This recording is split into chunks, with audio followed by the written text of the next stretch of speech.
I'm laying on my bed one Friday night when I finally decided I'm going to start lifting weights tomorrow. I'm going to go to the gym. I'm going to get super strong. And then I'll go talk to that one girl in class and I'll finally be happy and popular and everybody will like me. And I wake up the next morning and I'm laying in bed and I realize I slept through my alarm. It's 11 a.m. I was supposed to work out an hour ago, but I guess I can still go, right? Instead of getting ready, instead of preparing for the gym, instead of doing something productive or helpful, I go to the kitchen. First thing in the morning, I go to the kitchen and I make a bowl of Reese's Puffs, little sugary cereal. I whip out my phone, and before you know it, I've wasted an hour of my day, of my morning, on my phone eating junk food. I soon realize what I've done. The rest of my day is chaotic, stressful. I didn't do what I was supposed to do. I didn't even do my homework assignment. But my mind is in a haze. I can't think clearly. How can I even do this assignment? So I decided to take the easy way out. And I spend the rest of my day playing video games. Meanwhile, my competition was going to football practice. They were excelling in all their classes. They were getting that girl that I wanted. They were getting scholarships to schools, free rides to the colleges that I wanted to go to. Meanwhile, I'm sitting here on my phone watching TikToks, playing video games, wasting my life away. Even though I said I was going to be productive, even though I said I was going to take action, I just didn't know how I could. I was talking to this one girl at this time in my life. The first girl I ever really, truly loved. How do you think I felt?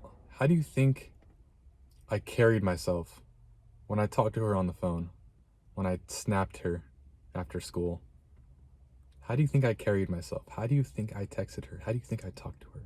Do you think I was a masculine, worthy man? Do you think I respected myself when I was living this lifestyle day in and day out? Do you think I was really, truly good for her? I always cringe in retrospect, but I look back on those days and I remember I would even, after school, I'd be snapping her back and forth and it'd be the evening time and I'd still be snapping her. And I just remember on a regular basis, I would let her know that I'm not good enough for her, that she deserves better. I wasn't wrong. I didn't deserve her. I didn't. I was wasting my life away. I had a lust problem. I wasn't a man of God. I didn't respect myself. I didn't have any sense of spiritual growth. I wasn't physically healthy. I wasn't mentally healthy either.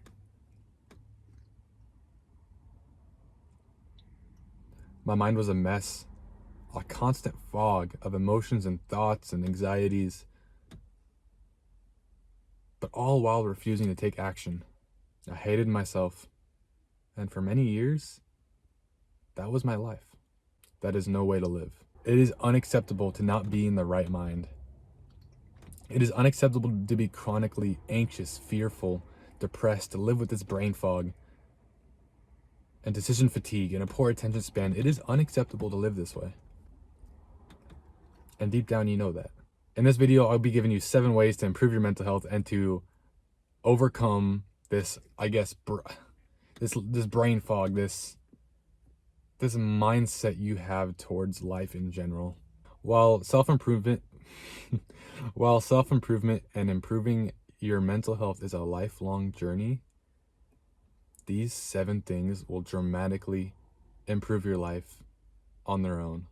Couple this knowledge with a curiosity for growth, an eagerness to improve your life in every realm, and you'll quickly be on a much better trajectory for the rest of your life. The first thing is we need to understand that physical health and mental health and spiritual health all affect each other. So let's say we have a really unhealthy diet. We're eating Reese's Puffs for breakfast every morning.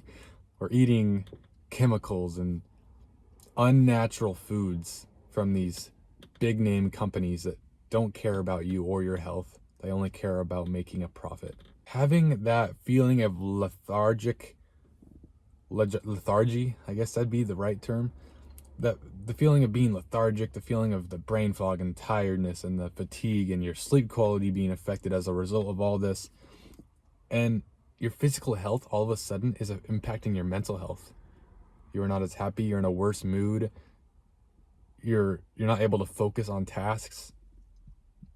Then your spiritual health is impacted as well, because you're not praying anymore. You don't have the attention span to actually sit down and pray.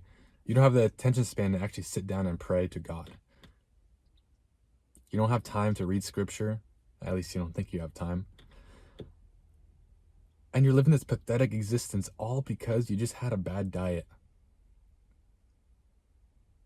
So physical health can impact mental health. Mental health can impact spiritual health, and likewise. So that's the number one thing that we just have to be aware of, that all these things go together, and that self-improvement is this journey that is honestly never ending, because there's endless possibilities to improve your life and endless ways that you can just improve physically, mentally, spiritually. And it actually gets kind of addicting knowing that you can improve here and improve there. And it's a journey that once you actually start to live this out for yourself, you kind of start to appreciate it a lot, and you wouldn't want it any other way. If you simply have a healthy diet and you exercise regularly, that in of itself will lead you down such a much better path mentally and spiritually. And so while there's all these habits to keep track of, there's this meditation, gratitude, feeling gratitude, and journaling gratitude, and journaling this, and nighttime journaling, and like there's all these crazy like specific habits that self-improvement kind of has in store. But at the same time, you really only need to start off with 2 or 3 things, and those things will take you a very long way. And then you kind of have to diagnose from there on out. So let's say you have a really bad social media addiction, that's kind of destroying your focus, attention span, and it's kind of ruining your mental health too. You kind of, realize that. Then you attack that next, and you find ways that you can kind of replace these habits, these bad habits, with better habits. So let's say you have a social media addiction, you can replace that with like your go-to like boring task could be reading scripture or reading a book. The second thing that will improve your mental health is meditation. Now, a lot of people have very polarizing views on meditation. There's a religious view that meditation could be demonic, and it can be. There's a very like red-pilled view, like, oh, I don't need to meditate. It's waste of time, I can go cold approach instead. Better like there's this very toxic view, and then there's a religious view, and then there's like, well, I mean, sure, it's cool, but like I'm not gonna do it. Or there's like the stigma around it being kind of weird, and like, like imagine like someone like watching you meditating like at a park, you probably feel some kind of like anxiety about that. And I'm telling you, meditation will help so much. And it doesn't have to be this like thought out over like exaggerated kind of thing. It can be a very simple thing. But most of all, because of meditation, the benefits you'll get, you will be much more present in your life. You'll be more present in relationships. You'll be more present at work. You'll be more present just in life in general. And there's a certain thing that's going on nowadays where people just aren't present. People spend so much time on the internet and social media and like addicted to all these things. And we're all just kind of like in our own world a lot of the times, or listening to music, and those are all fine. But like we spend so much time in this own world or this own perception of the world, when in actuality, there's a lot to like think of, to like be attentive to like, for example, this is one very random example. I just went to a coffee shop this morning after the gym. I was supposed to record these videos earlier this morning, but then I realized my MacBook wasn't charged. Dumbass, I know. But I went to the coffee shop, and I'm immediately making small talk with the barista. I'm making small talk with the people around me that are also waiting for their cup of coffee. And there's so much beauty in that compared to just living mindlessly, having your headphones in, you don't get the gratification out of that. You don't get,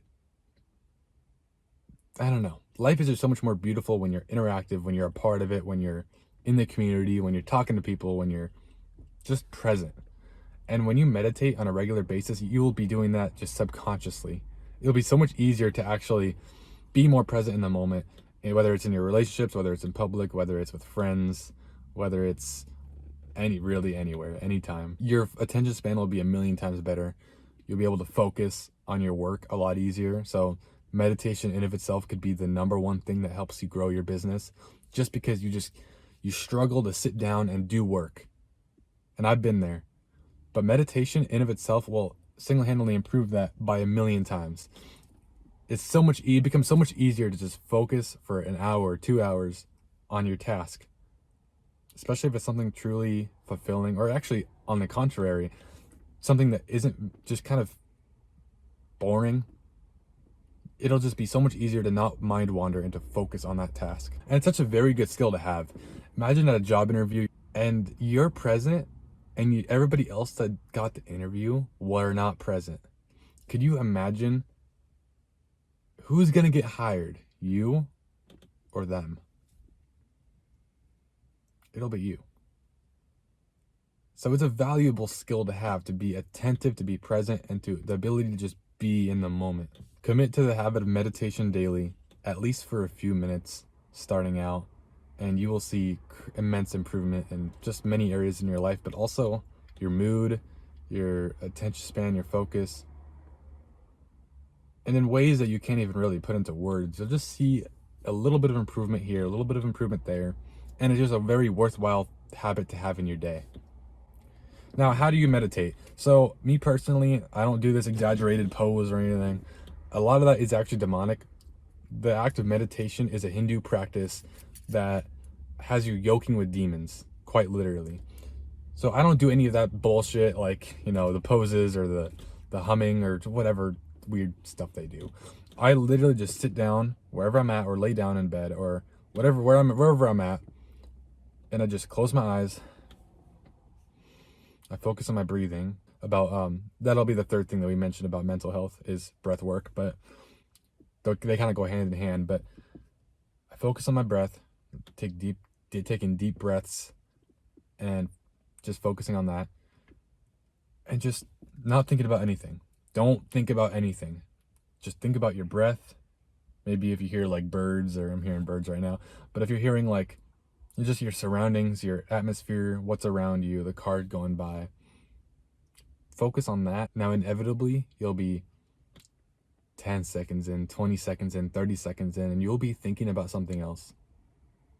I can guarantee you that right now. If you do this right now, if you meditate right now, I can guarantee that you will be giving into some kind of random thought that comes in your head. Do not be discouraged. That will happen. What you want to do is, when you get those distracting thoughts, don't get discouraged. Simply redirect your mind to your breath and your being and your presence and where you're at. That is how you meditate. In doing that, taking your mind back to being focused, that's like one bicep curl, one rep of bench press for the mind, for your attention span, for your focus, for your presence. So you'll eventually get really good at it. You'll be able to go for 10 minutes and you might not even get a single thought. You might get one or two, but right now you'll probably get like 50. I'm not even kidding. Just really random things. Simply redirect your mind, your focus back to your presence, back to where you're at, and just keep that up, and you will notice some improvement for sure. Also, something random is you will notice you are just very more calm in situations. You take things more from a stoic perspective, and really that's all that is. You just become more stoic. So breath work is a third thing that will really improve your mental health. Again, this goes hand in hand with meditation, but there's a lot of breathing tactics that really do actually help, and just really random tactics like Wim Hof method, which we'll probably go over. Or I'll probably give you like a link to someone doing the Wim Hof method, so you can actually so I don't mess it up. I don't really do it, but maybe random occasions, specific occasions, I'll do it. But simply breathe through your nose more often. Don't breathe through your mouth. A lot of people, like, you see them in public, not to like put people down, but you'll see them in public and they'll be like this. That's mouth breathing. You don't want to be a mouth breather. Come on. Mouth breathing is terrible for you. It's terrible for your health. It's not natural. And a lot of people with like sleep apnea or health problems or just overweight, they kind of have a problem with that. Simply breathe through your nose more often. And especially in very stressful situations, simply breathe deeper.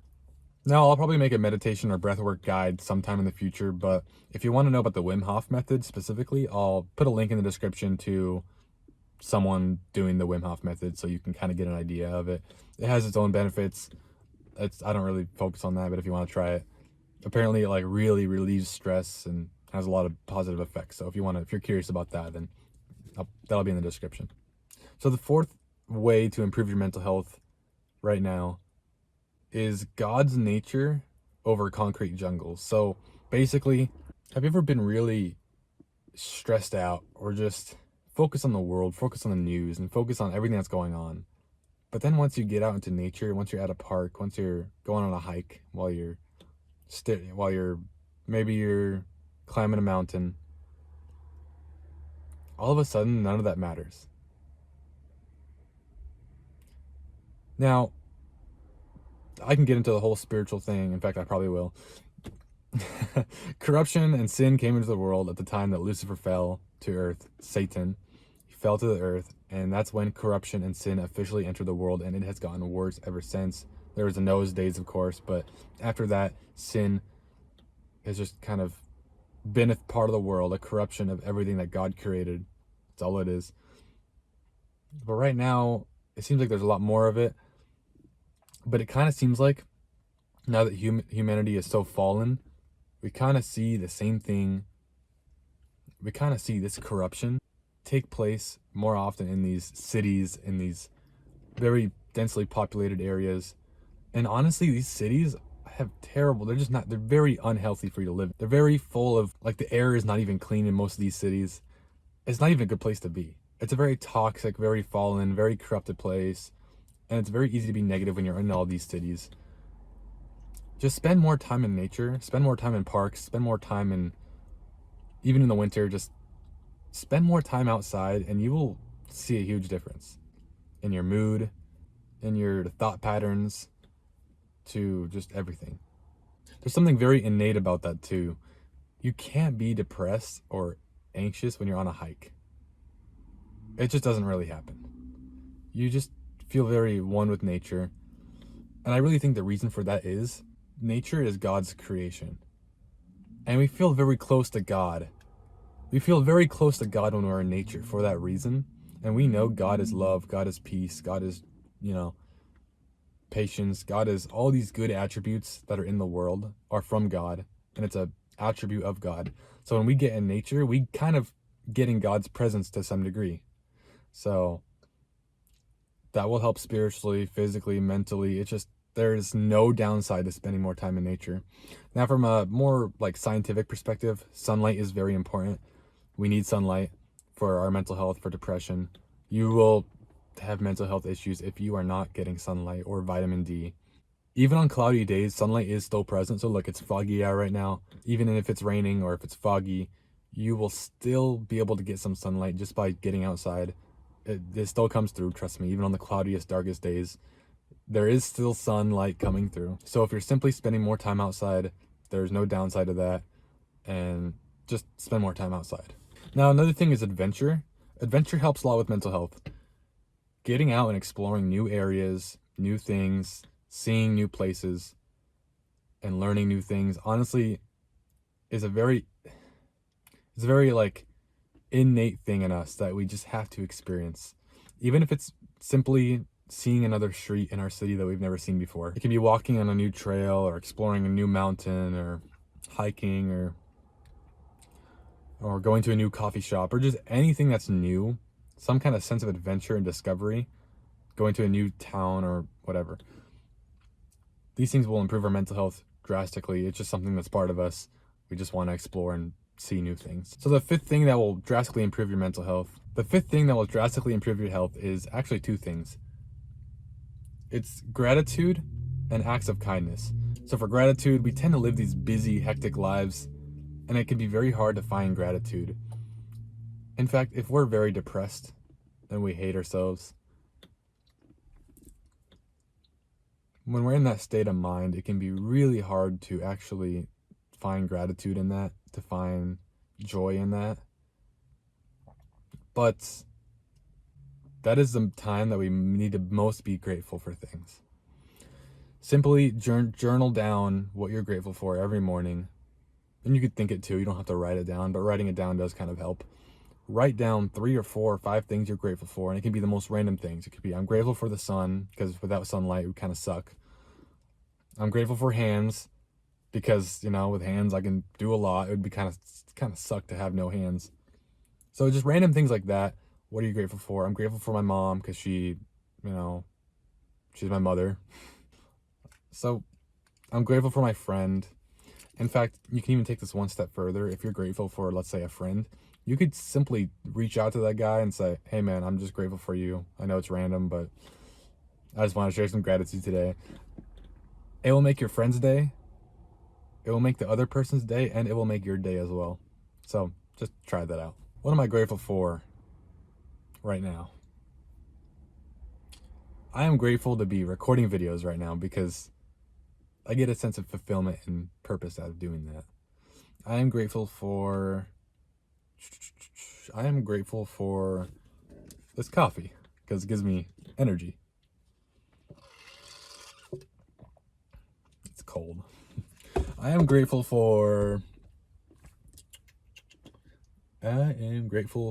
my grandpa, because he has been an amazing mentor the time that I gave my life to Christ, and even now he's still a great mentor. He still sends me scripture and sends me things and teaches me things. He's my number one supporter. He will always be my number one supporter. He will be my number one fan always. So I am immensely grateful that God gave me a grandpa like that. He's honestly the father figure in my life that I think every man, a little slight tangent, I think every man needs a mentor in life, and I'm just very grateful to have someone like that, because many people don't. Many people don't get the pleasure of actually having a mentor, someone that teaches them things, someone that guides them, someone that shows them the way. So there's things you can be grateful for. I mean, I'm grateful for this car, because, not having a car, yeah, it's kind of a shitty car. It's 2003. Pretty old car, has a lot of problems. I spend thousands in maintenance, but it's a car. I don't have to take the bus anymore like I used to when I was a teenager. I don't have to walk places. I don't have to walk to work. It's like 8 miles. So I'm very grateful to have that. I'm very grateful to have a vehicle that I can just travel anywhere in at any time I want. Very blessed to have that. Many people don't get to have that. Many countries, people don't have that kind of access. Many people can't even afford a car. This is a hand-me-down. I would hate to have to afford a car payment. So there's a lot of things you can be grateful for. I know I'm at a point in my life where it's kind of easy to be grateful for things, but even when I was depressed, even when I was kind of down, even when I was further down in my self-improvement journey, even when I was starting out, I still always looked for things to be grateful for. Even on my worst days, even on my most depressing days, even when I was struggling the most, I still tried to find things to be grateful for. And I'm telling you, forcing that positive mindset will do wonders for your life. It will just improve everything. So acts of kindness. So this sounds kind of hypocritical, but the more we do for ourselves, the less gratifying it is. But the more we do for others, the more fulfilling it is. Small things like holding doors open for people was nice, but helping a homeless person, giving them food, giving them water, praying over them, praying over somebody, laying hands, healing the sick. These are things that we get immense fulfillment over. And it can be as simple as buying food, because what are you going to be more fulfilled over? What are you going to be more happy over, joyful over? You buying a nice takeout meal for yourself and eating that in front of your family, or buying food for them, even if that means you don't get to eat. Even if that means you don't get to get your protein in for the day. You still feel better. You still feel innately better, even though you didn't get to eat, you're hungry, you're starving. even though it's tempting to help ourselves first, it is so much more gratifying to help others. It really is. And I'm not saying like sacrifice your entire life for other people. Don't be a people pleaser. I'm not a people pleaser. But there is joy in doing things for others. There's joy in helping those in need. There's a joy in praying. There's a joy in all these things.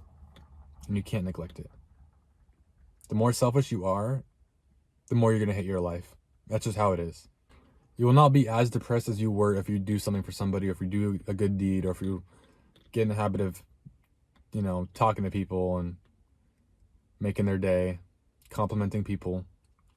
Something that I've always kind of been interested in doing. I've done it a couple times, but I was interested in doing it kind of more often. I don't know why I don't. Is just going up to people, and specifically women, because you get this kind of cold approach effect without actually cold approaching in a way, even though it is cold approaching. It doesn't have the same kind of stigma. Going up to women, or going up to anybody, really, it doesn't matter, and just complimenting them, saying, hey, I don't want anything from you, but I just think you look really beautiful today. Oh, I love that shirt. And leave it at that, and then literally just walk away. And that's the end of the conversation.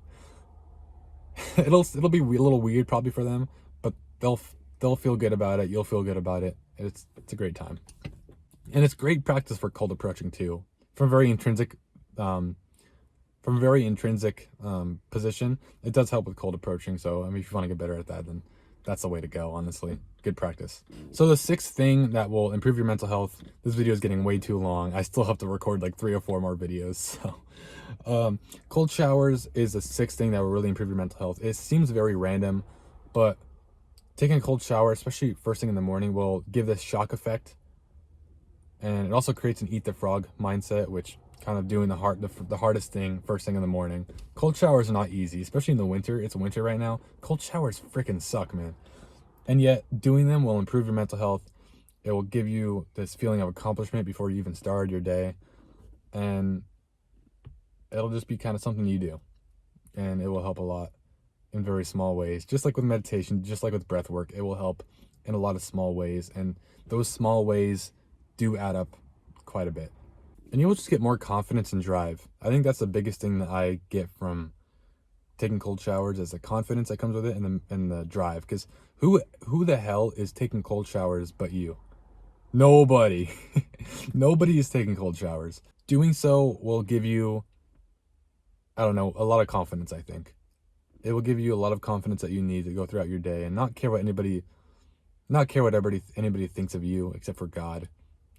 And just kind of be able to do your own thing and enjoy life without thinking about what other people are thinking, if that makes sense. So definitely take cold showers. It's a good habit to get into. And it's good really for your physical health too. There's a lot of physical benefits to it. So the seventh thing that really will improve your mental health is getting into God's presence. Now, this is a tricky one, but I want to start this off by recounting a recent experience I had. I was really struggling with finances a couple of weeks ago and just worried about all the responsibilities I have. And I was thinking, what's the best move on my chessboard? And I realized the best move on my chessboard is one that's kind of semi out of my control. I mean, it's not out of my control, but it's going to take time to see any results. And so I was sitting in my car. I was thinking, Lord, I need help. I need guidance. What is the next decision? What do I do next? I want to keep making these videos. I want to keep doing the ministry and recording videos and editing videos because I get pleasure and fulfillment out of it. But I have to fund it too. I have to work. Even if it's 10, 12 hours. And ideally, I like to work like really long hours in the week and then have 2 days off where I can just really dial in and focus on whatever else I want to do. I want to work, but I wasn't finding work. And that was a really hard thing for me. And there was other things that compounded too. I was just feeling kind of stuck and kind of just waiting for answers.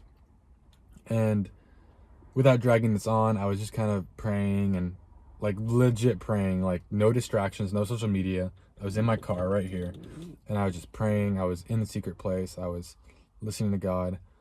I would pray, read scripture, pray again, just think, literally just be here thinking and meditating on, just God. I was even listening to this one song that I often do listen to get into God's presence and to actually feel God and to achieve this kind of emotional state, I guess.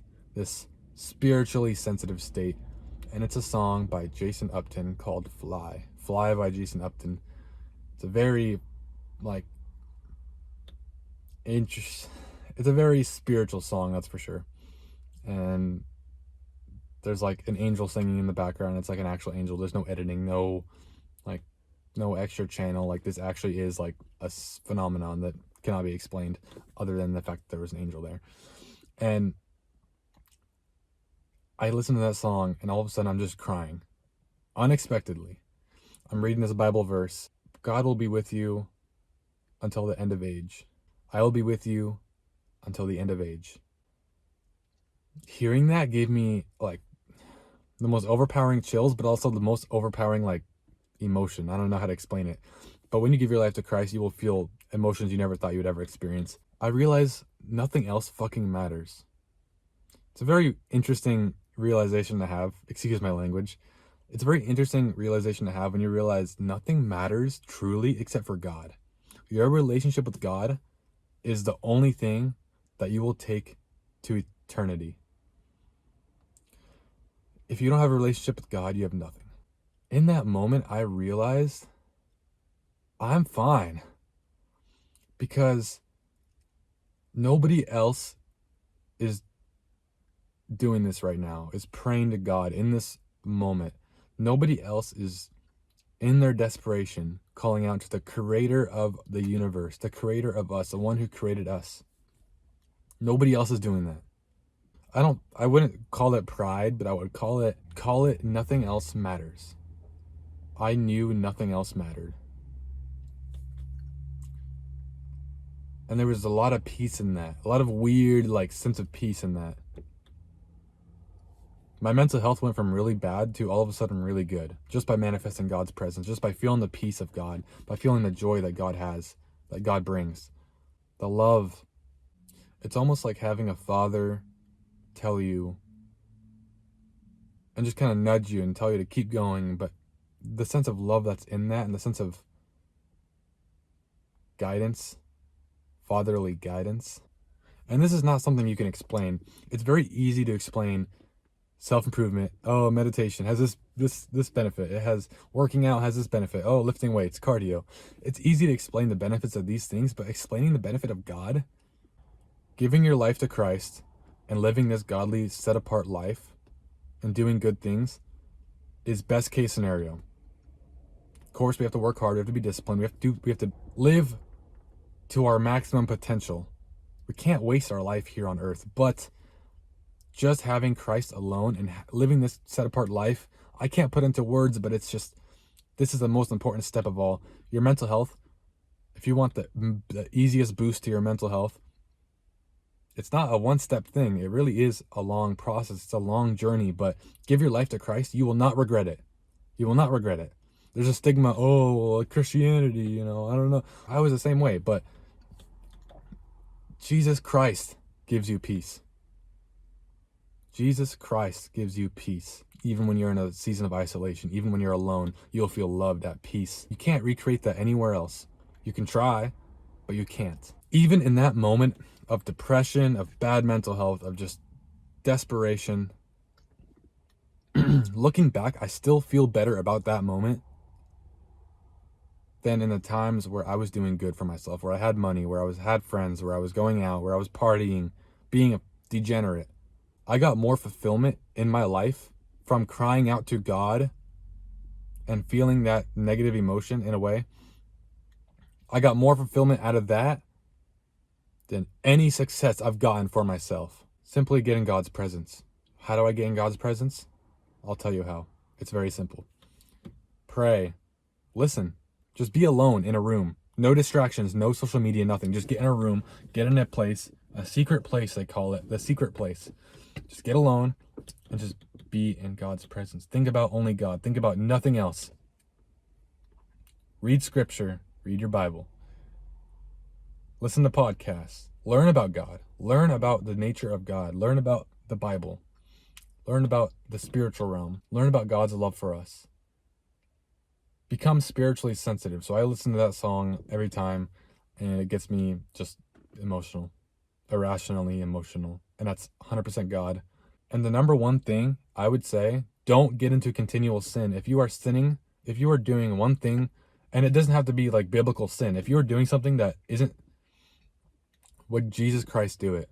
Would Jesus Christ do what you're doing? Even if the smallest thing in your life, the smallest sin, might not even be considered a sin or anything bad. Would Jesus Christ do it? If not, then you got to stop doing it. You have to live this set apart life, because only when you live this set apart life will you gain the confidence, will you gain the approval of God above any other human. You will gain this spiritual life that you can't get anywhere else. And when you're living this spiritual life, yes, it's easy to feel prideful over other people, but it's not even a sense of pride. It's a sense of God's got me, and this is who I am now. Identity. Here's a tip. Here's a bonus tip. Don't give up on God. Don't give up on finding God. Don't give up on your journey with God. As someone who is 17 years old and almost killed himself, and may have not even been here right now to talk to you if I went through with it, I'm telling you, don't give up on God. Don't give up on finding him. Don't give up on discovering him. Don't give up on this journey. Don't give up on it. Don't give up on this battle, this spiritual battle. Don't give up, because this will change your life forever. Self-improvement is good. Self-improvement is nice, and it will help you tremendously. But a relationship with God and getting in God's presence regularly, that is above all else. He loves you, and he's waiting for you to cry out to him, for you to submit to him, for you to want him with all your heart. He's waiting for that. It's up to you. It's up to you if you want to do it, if you want to give your life to him, if you are that desperate, if that's what you want for your life, for your soul. He wants you to go to him instead of the alcohol. He wants you to go to him instead of the porn, instead of the social media, instead of the scrolling. He wants you to go to him instead of that one chick. That's all I have for you guys. I will see you all in the next one. Goodbye.